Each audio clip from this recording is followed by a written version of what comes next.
Wednesday Night Rugby on Off the Ball. With Vodafone, official sponsors of the Irish rugby team. Team of us. Everyone in. Very welcome along, Wednesday Night Rugby. We've loads to get through. Very happy to say Gordon Darcy's joined us. Hello, Mr. Darcy. How are we getting on? And Mr. Keith Wood as well. Hey, Keith. Hey, Joe. How are you doing? Yeah, very well. Looking forward to these internationals over the next couple of weeks. So Japan this Saturday, then New Zealand and Argentina to come. Gordon, we might kick things off in a slightly different point of emphasis, but it was just one you made in the Irish Times today, given that the focus will be very much on the international game over the next few weeks. And with the United Rugby Championship now, those fringe players in particular at the various provinces won't have much rugby to play. And you were saying, why don't we forge a stronger bond with the AIL and get more players playing more games instead of doing reps in the gym? Yeah, like it's, you know, like obviously with the game getting cancelled last week, you're just kind of having to think about what games are going on over the weekend, and you know, lo and behold, it was the AIL. So I had, you know, optimistically high hopes that there was going to be an awful lot of the senior professionals playing, and there really wasn't. I just felt that it's an opportunity missed. You know, there's some guys in the senior squads in around the provinces have played less than 100 minutes, and we're the 1st of November. So I've been a big advocate for the club game as much as I possibly can, and until we start incorporated into the, I suppose, properly into the rugby pyramid, you know, we're not going to get enough games, and I just think this is an opportunity that went a begging. Hopefully, this weekend we see a few more coming into it. But like the standard of club rugby, it can only be improved by players of, you know, the higher standards coming down and playing. Like, and I use the example of Aaron Smith, who's not touring with the All Blacks at the moment, and he's at home playing NPC. So you were playing relatively recently. To what extent did it happen in your day? Well, like when I started, when Keith was standing on me at the bottom of rucks, cheap shotting me at the bottom of rucks, we had probably 12 club games, which are provincial games at that time, and the balance was made up with the AIL. The AIL was incredibly high standard at that time, and as the games in the provinces started increasing, the requirements for the clubs started dropping off. So probably, like the last time, 2008 was probably the last time. 2009 was the last time I played. I needed games before the Six Nations, the year we won the Grand Slam. And I asked Decky and said, listen, can I play for Lansdowne this weekend? And he said, yeah, okay. And I do think that helped. And it got me into his mind when he was picking that 22, that I needed to be involved in the match day. But probably 2003, 2004 was probably when the club game started being the role the club game played in the professional setup started to wane. Keith, would you agree with Gordon? This is a good thing to do. Yeah, I do. Well, I think it depends on the age and the age profile. It depends on how many games you've played. Look, I would say that so many young players, and especially in the last 2 years because of COVID, haven't had the opportunity to play. And if they do progress up to a provincial setup, they need to play games, as many games as they can get under their belt. And I know we'll have a bit of a discussion later on sometimes what happens with too many games. But if you're 25 or 6 years of age playing for Ireland, you may not want to be playing AIL. You may not need to be playing AIL. It may not be entirely fair on the AIL players you're playing against. But if you're trying to get into the squads and you're in the senior squads, if you're not involved at the weekend, if you don't have an injury, if there isn't a very specific reason for you not to play, I think the players should be playing in all the AIL matches. So whatever way you can manoeuvre the players who aren't in the 24, 25, 26 that are probably required when you're going to play a big match, the rest of those guys should be playing AIL. Yeah, because to be fair, I think it is happening in pockets, Gordon. I saw Jack Crowley playing for Cork Con against Clontarf, and this was the week before he played a 10 then for Munster, and I'm sure it was a great run out for him, and that was all done in conjunction with both club and province, and it worked a treat. Yeah, I would say he is probably not the norm. I would think, like, I had a look through the Munster squad at the weekend because they actually published the numbers of who played what. So they had 8 senior players play AIL. They have 2 2 overseas players, and that left a squad of 40. I think anyway, went down through the numbers, and there was 30 players not playing. So Jack Crowley has had 60 minutes for Munster.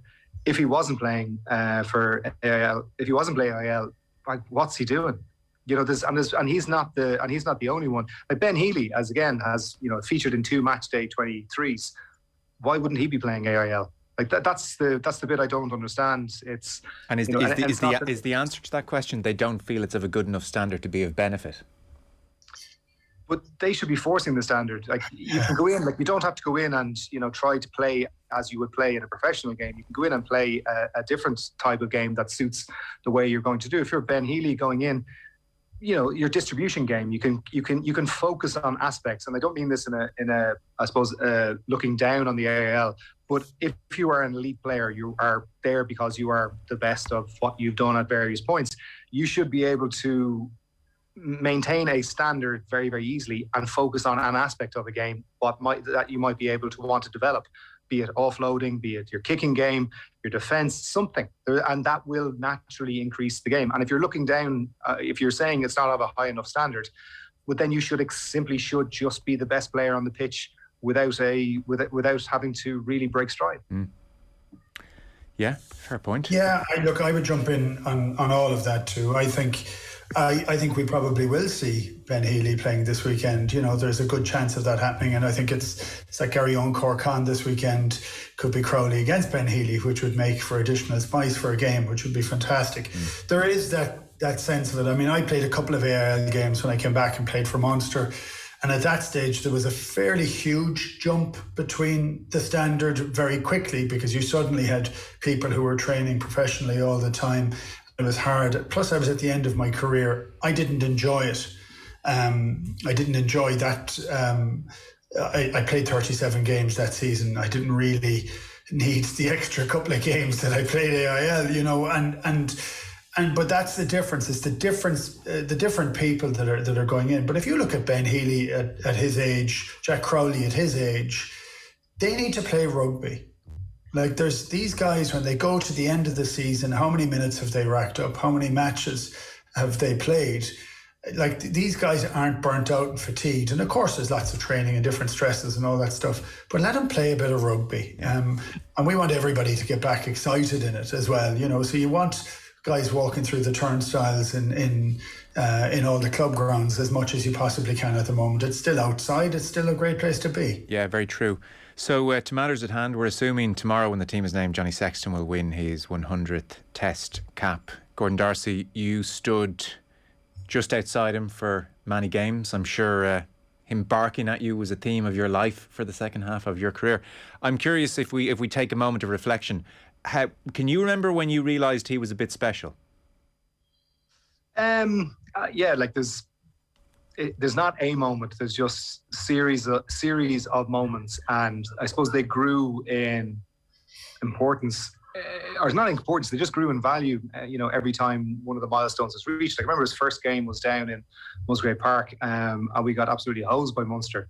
And we played on the back foot playing on the back foot against a pack, and he wasn't able to get us on the front foot. But the very next time he goes out and plays, you're going, oh, that didn't faze him. He's just brushed it off and he's already on to the next piece.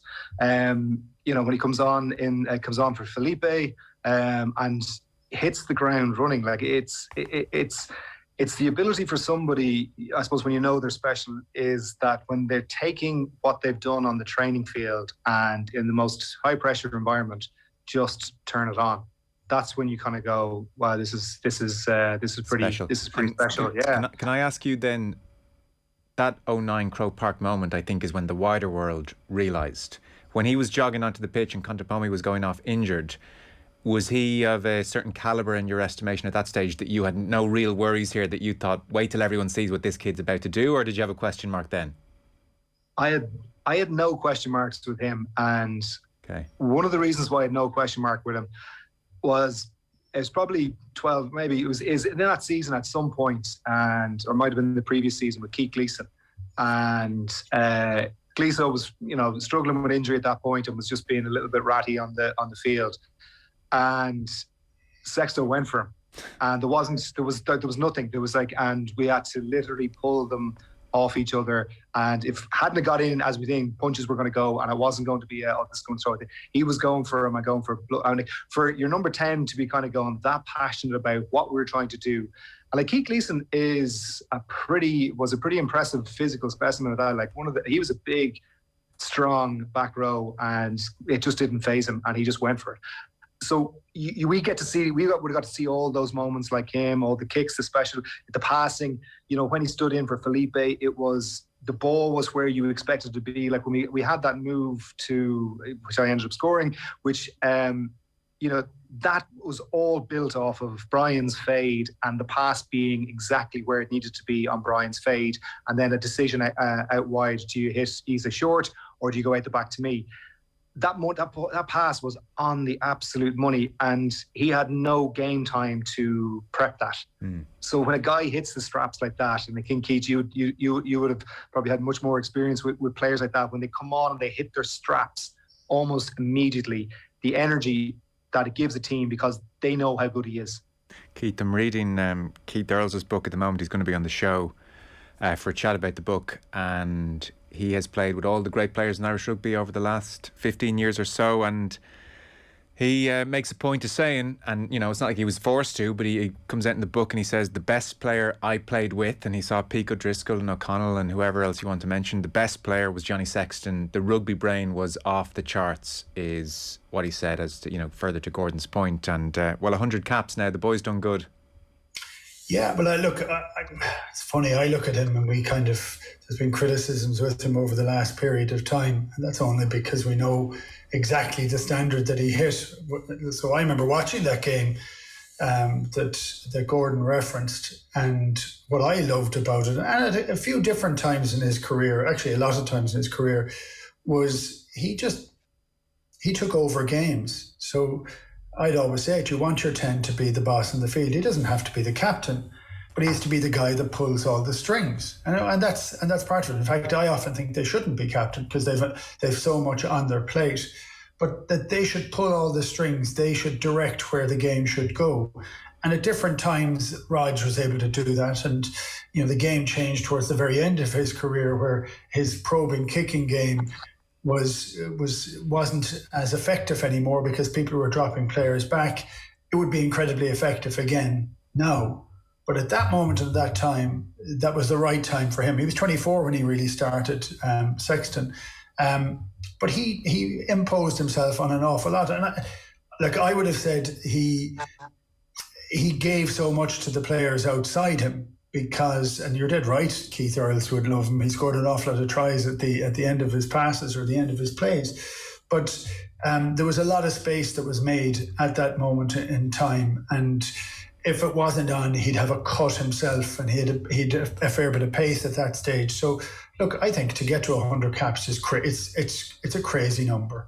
It's only great players that do it, and I think it's an astounding achievement because he's had a huge amount of injuries. Yes, he's old, and he's been around for a long time, but he's won everything in the game. So, every time we get critical about him, because we're critical for fear, actually.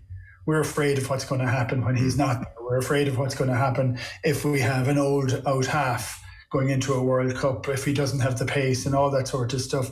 It isn't criticising him, it's kind of criticising the system more than any of it, because there should be an heir apparent. There should have been 5 heir apparents in the last 12 or 13 seasons. So, and none of them have quite come up to muster, and we need them, actually. So that becomes part of the story. Yeah.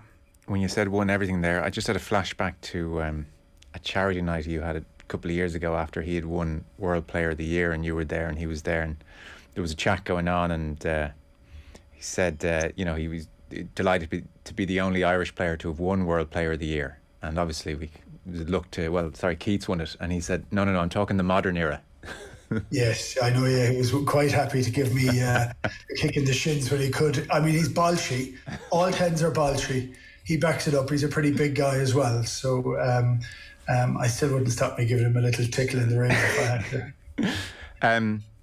So to get to then Ireland, Gordon, the downside maybe of having somebody as dominant and brilliant as Johnny is that he's so important and so crucial that opposition players have openly said, last couple of Six Nations, well, look, we felt if we stopped Johnny, we could stop Ireland.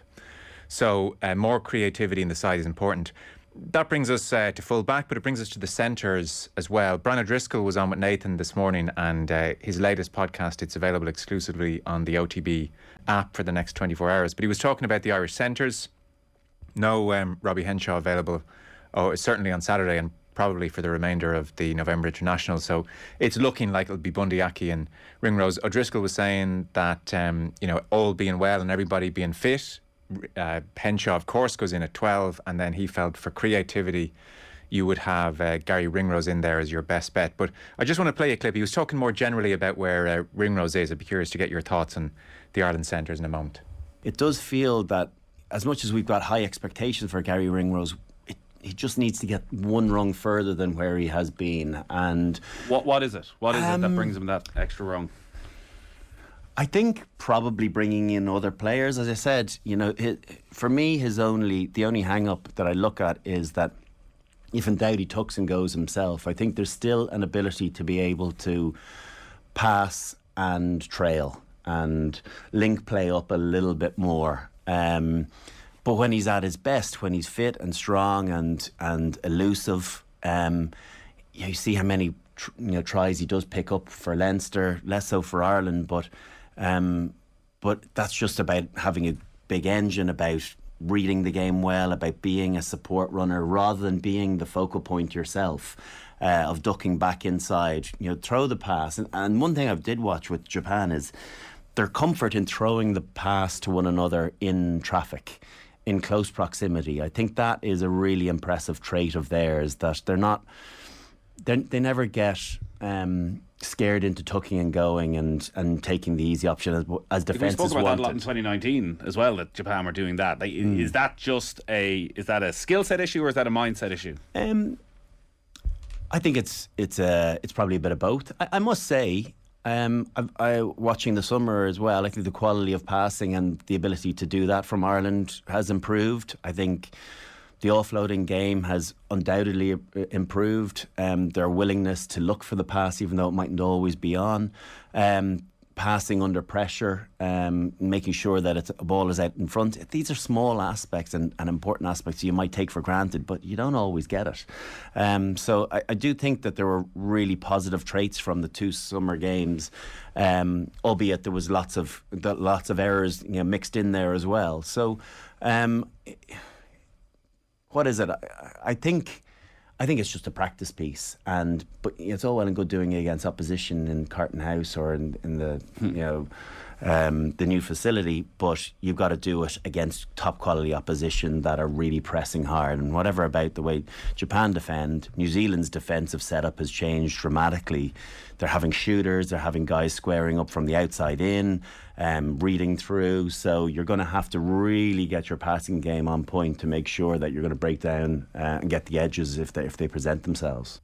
Brian O'Driscoll there chatting to Nathan, and his podcast available exclusively on the OTB SPORTS app for the next 24 hours or so. All with thanks to Vodafone, official sponsor of the Irish rugby team of us, everyone in. So Gordon, I'm curious for your thoughts on any of that, but we might start with the centres. Henshaw's form of his life, Aki fresh from a Lions tour. What about Brian's thoughts there on Ringrose and where he is in his career? Yeah, I think there's been an awful lot of the outside backs outside of Johnny have kind of defaulted into a strike type of a player, in that they're not required to make an awful lot of decisions in this heads up rugby philosophy or whatever, broken field running or broken field play. So it takes a bit of time to come back from that, and probably in the nicest way possible, you need to be very, very selfish at the right times to break yourself, to stamp yourself on a game. And listening to Brian, and he was probably one of the best players at that, an incredible team player, but at the right time was incredibly selfish. Like, how many times would you have seen him run behind his own players looking for a gap? that wasn't, a bad pass. That was just him going, there's nothing on here. I'm going to scoot off back that way. And a big part of the freedom to operate like that is in what your philosophy is and how you're set up and what your attitude to failure is and what your attitude to mistakes are. And I'd say that balance just feels a little bit off. Like, is Gary Ringrose afforded the same freedom as, say, Henry Slade? Because they're very similar players. But yet Henry Slade seems to be given the ball and asked to create, whereas Gary Ringrose seems to be a cog in a machine. And I think that goes for pretty much everybody in the outside backs at the moment. And you talk about the comparison, say, between Bundy and Kieran Frawley. Like, what's the point in playing Kieran Frawley if he's going to be asked to carry? His value is in that second playmaker role. But if you're not going to set him up to play in that, why don't you play Bundy? And then the converse is Bundy can pass and distribute as well as anybody there. It's not the prettiest thing is passing, but it's very, very effective. And I've seen him doing that time and time again for Connacht. So I do think there is a responsibility in the setup. And I suppose the philosophy first, how we're trying to approach the game. And the second bit then is how you're actually setting these guys up to perform. Because if it's still this, we still have a hangover from this overly prescribed way of playing that we were, quite entrenched in up till 2018 and 2019. And there still seems to be tendencies in players' behaviours on the pitch. Yeah, which I guess is not surprising. Keith, I'll read to you what Gordon said in his piece this morning about what he thinks on Saturday, and you can pick up on it. On Saturday, I suspect a tight Irish win on the back of a game narrow in orientation. In my gut, this will feel like a loss. Yeah, that's an interesting one. Gordon, it's funny, I agree what he's just said on philosophy.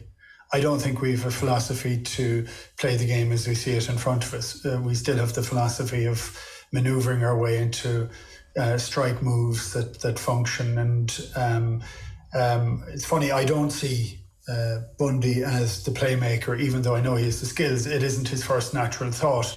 And I don't think it should be. Look at the bloody size of him. I think you want that as a natural thought 1 in every 5 times, and that will keep everybody honest. I'd love to see a playmaker at 12. And for Gary Ringrose, I'm just upset for the fact that he was in a good vein of form and then he got injured, and it's taken him a while to come back to that level of form.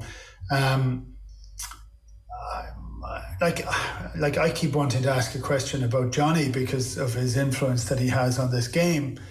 To how much has he changed from that guy from a good few years ago? And I know that the game has changed as well, and to how much we need him to be able to function closer to the gain line, and the fact that he may get injured in that side as to whether that casts a view on how we play the game. I don't think we can play like Japan. I think there's very few teams in the world that have been given the latitude to offload at every single second. But they also had a year of training together before the World Cup to know that if they threw the ball, someone was going to be there. It was constant preparation for that style. And they have to play that style because they're not of the size to be able to compete with a lot more. But at the size they are, at the pace they play, with their handling, they are unbelievably difficult to play against. So for me, and I don't know the answer to this, it comes down to how much training they've had together in that period of time. It doesn't matter too much over how many matches they've played, but exactly how much training have they put in. And if they've put a lot of training in, if they've been in camp for a long period of time, I think it becomes a very tough game for us to win. And if it does go to that idea that Gordon had said there, that it almost feels like a loss if we get a win like that, I don't know if it does, but for me, I'd like to see a progression away and a change of the philosophies. So you can see it with young guys that play in the summer, but it's when the old guys, are they the ones that are willing to do it? And what is being said to them afterwards? If they're trying, it's not 50-50s. That 50-50 ball idea is a very archaic thought. Is it on, is it not on? That's a decision that you're making at that moment in time. That's entirely different to a philosophy of being able to move the ball and knowing the players are going to run onto it. if you're guessing whether somebody's going to be there, you have to hold on to it. You can't pass it. And I hope we're making a progression. It's not the idea to change it entirely. We will never play like Japan, nor should we, I believe. But we do need to make a progression. And one last point, just on Drico being selfish at making the decisions, that he wanted to do the right decisions. He always had the latitude to do that because of the quality of what he had and what he was able to do. And I used to always love watching Dan Carter and latterly Bowden Barrett, that they'll have a go, but they'll pass, and they'll see one chink out of the line and they'll do something entirely individualistic because they had the skill to do it and then they had the pace to back it up. That's something I think we're lacking at the moment, is that piece of pace. Okay, fair point. Gordon, to give you a chance to expand on the one tiny quote I took from your entire piece, you did also say the road to success is paved with failure. Ireland, in terms of playing style, must have the courage to embrace that journey, potholes and all. Like, do you envisage if they were to really embrace that journey, it would result in some fairly tough losses for Ireland, to the extent that Farrell might be under big pressure again, because he was under big pressure Six Nations just gone. Mike Catt was under big pressure. I do suspect they are quite result orientated at the moment still. Yeah, well, like, you look at the road Stephen Kenny's been on with Ireland, and at some point he just kind of went, and Leo Cullen probably did the same with Leinster, and just went, I need to get a certain group of players playing, and I need to see them. I need to understand if they can play, and then build a philosophy around them. And I think we've missed an opportunity with the squad we've picked for this November series to genuinely not experiment, but just to try and explore a different philosophy. And if that means losing a few games, losing a few games, and it's going to be tough. It's going to be a tough slog against New Zealand and Argentina, and maybe we may have had to cough up a loss against Japan. But if they were able to defend that process, to go, well, listen, X, Y, and Z have come in, I wanted to see them, this is what we're building to, and you get a bounce back in the Six Nations, that becomes really, really, really powerful. And then you're going, there's 12, 13 games then out to the World Cup. You're starting to build some momentum in from that. Like when we lost to New Zealand in 2013, the lessons we learned in that block of games, we absolutely carried it through to the 2014 Six Nations and actually and helped win. Like we cannot continue to win games and expect to learn what the next generation of players are made of. Like you learn the most about players in the toughest times, and if you're playing to win in every game, you're going to have tough times, absolutely, because you can't win every game. But the failure or the mistakes, they need to be building towards something. And my fear is that there isn't enough, that we won't have learned enough, but we'll still going to make some mistakes in this series. Okay. As a matter of interest, who would you be throwing in over the next couple of weeks? Who are you disappointed not to see in that Irish squad and team, maybe? Like, I'm really disappointed not to see Jack O'Donoghue in there from a Munster perspective. Like Ben Healy, Jack Crowley hasn't played enough. Ben Healy, what's good for Harry Byrne should have been good for Ben Healy. An extra player in there, the fourth, if you want to pick a fourth out half, pick a fourth out half. He should be in there. He should be featuring at some point. He has the right age profile. He's big. Somebody in the like Finlay Bealham, again, like he seems to have been tested at this level, maybe for the other two games, for some of the games. But like Jack Ainger, somebody like that we need to be seeing him at this level. Stuart Moore up north. Again, have we seen, and we've seen what Stuart McCluskey can do at this level. I would have been really keen to see what Stuart Moore could do, because he's played an awful lot of footy up there. And McCluskey hasn't played an awful lot. So there's just a couple off the top of the head. Okay. So you're predicting tight win for Ireland. Keith, what would your prediction be without even seeing the teams? I appreciate. Yeah, without seeing the teams, I still think Ireland will win. But I think it will be very tight. But for me, it's the interest of the conversation. And if you go back on all the points of where we've got passionate about over the last few years, it's been about the fact that yes, we've won different games. How come we're not celebrating it? Because we haven't been progressing that much with some of them. So it's trying to see it. I mean, for me, it's funny because you can look at the team, go back to the word philosophy again. You look at the team, the squads, or the players that we have in the squad at the moment. If we've Craig Casey in the squad, why would you have him box kicking?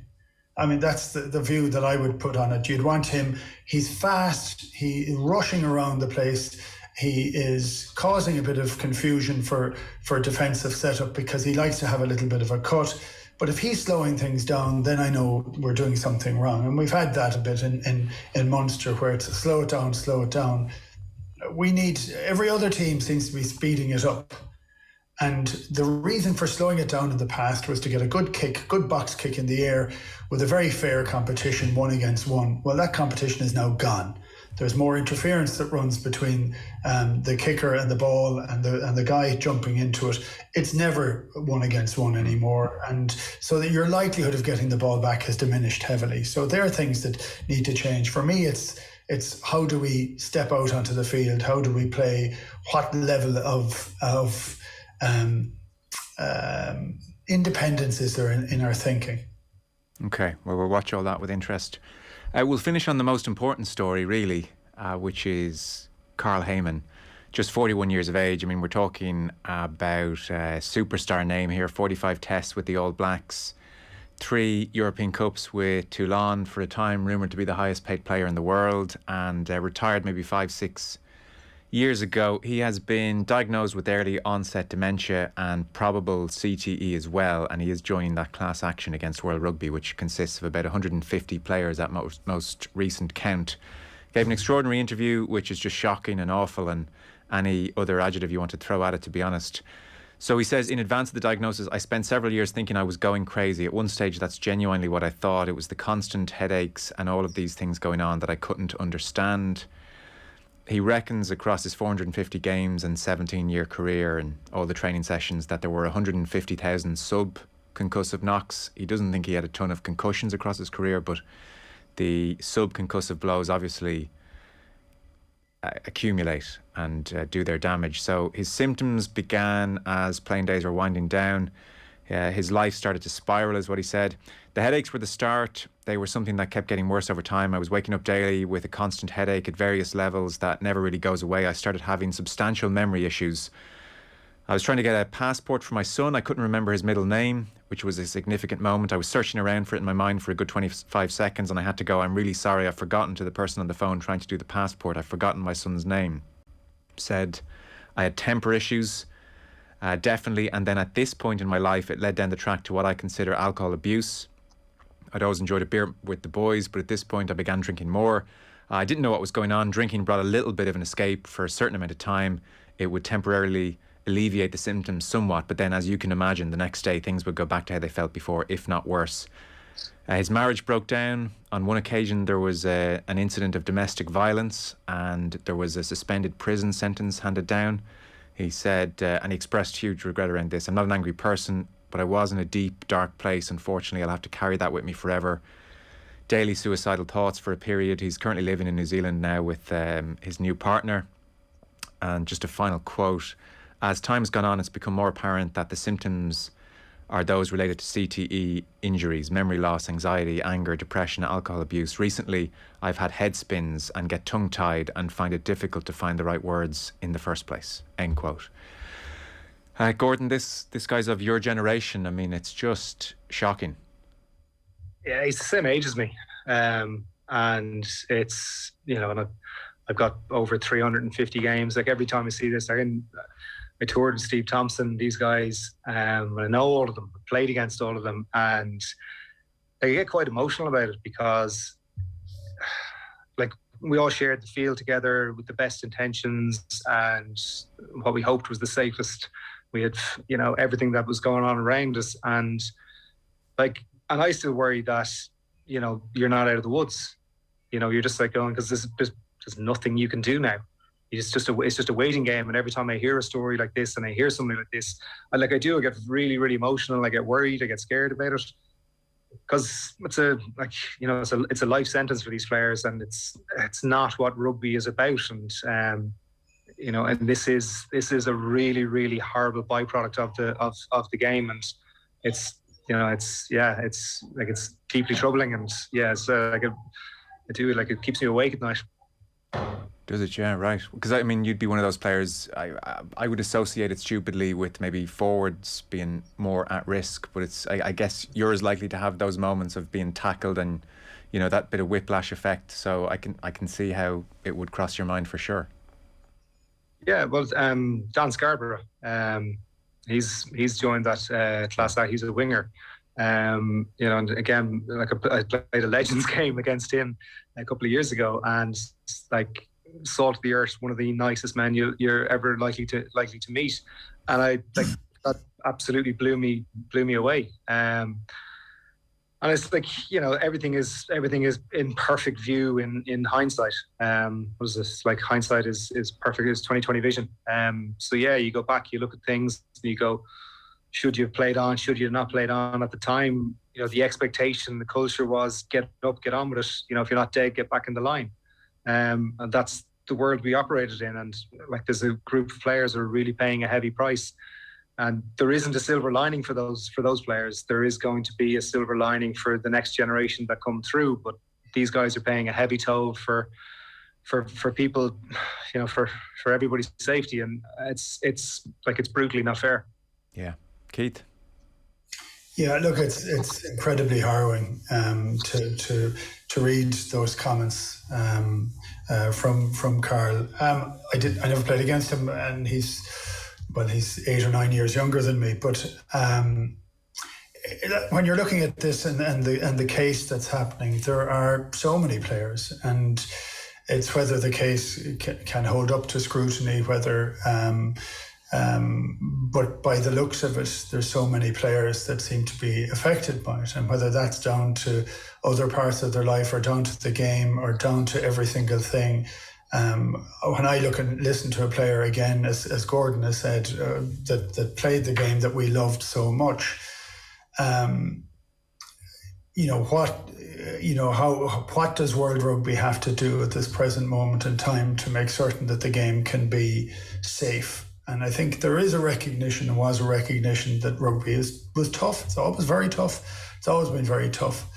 But there needs to be an understanding of the risks as to how safe different elements of it are. So I think an awful lot has changed. I would have the same. It's funny, I don't stay awake at night thinking I'll have it, and I would have taken a fair few knocks in my time. But I think when you're looking at it in a professional arena, when you're looking at the amount of training that people are having to go to, you're looking at the changes that have to be made to the game. I now find where I struggle with it is I wince looking at some of the hits. I wince looking at some of the contact. There used to be space in a rugby field, and for the most part you'd be trying to run to a soft shoulder or to space. There's very little space there at the present moment in time. So look, I think World Rugby is trying to make the changes.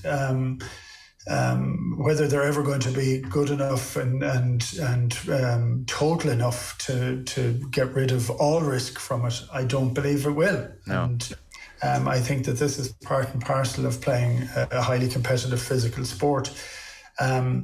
Look, I think it goes down to a whole variety of other conversations over the length of the season, over the amount of games that you're playing.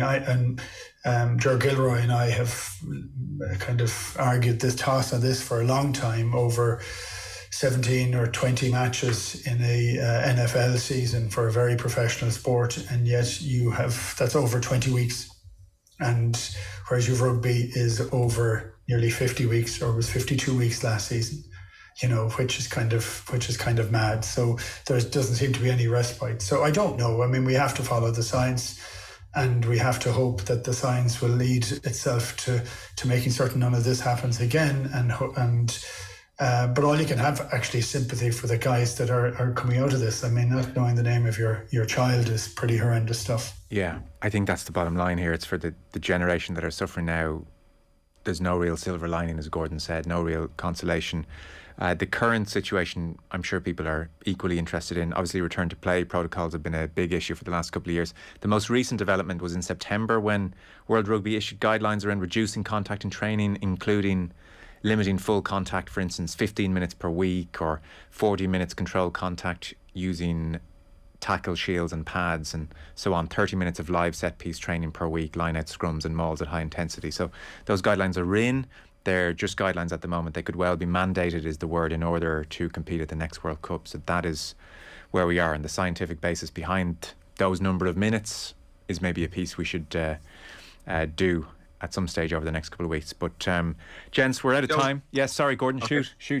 Just Yeah. on the technology, I think the technology piece as well. I think NFL via World Rugby as well. Yeah. They're looking at gum shields with sensors in them and things like that. So there are other pieces as well, and the subjectivity and the objectivity around concussion is a bit that's missing, and they are desperately trying to define that, which again removes that. Is a player when they should really leave the field. So there is more going on in the background that rather than just arbitrary numbers being picked out. So it is worth, this is driving a change. Yes. I heard, name escapes me, it was a Harlequins player who was in training with that gum shield. They were trialling it and he thought it was a fairly generic training session, not much in it. And they came over to him afterwards and said, have you seen, God, you took some serious impacts there. And he was thinking, did I really? And it was that thing of bringing the ball to the gain line, late pass, and it was the whiplash effect that had put the force through his head. And, that's an eye-opener for him. Yep.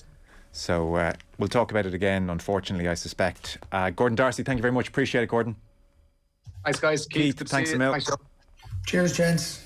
Keith Wood there as well. And just before we wrap up Wednesday Night Rugby for the evening, pair of tickets to see Ireland against Japan this Saturday up for grabs. The question, if you were listening closely to the chat, shouldn't be too difficult. Which Ireland player set to win his 100th cap this weekend? Name and answer to 53106. And if you miss out on the prize, you can still get tickets for the game. Check out irishrugby.ie for more details. Wednesday Night Rugby on Off the Ball. With Vodafone, official sponsors of the Irish rugby team. Team of us, everyone in.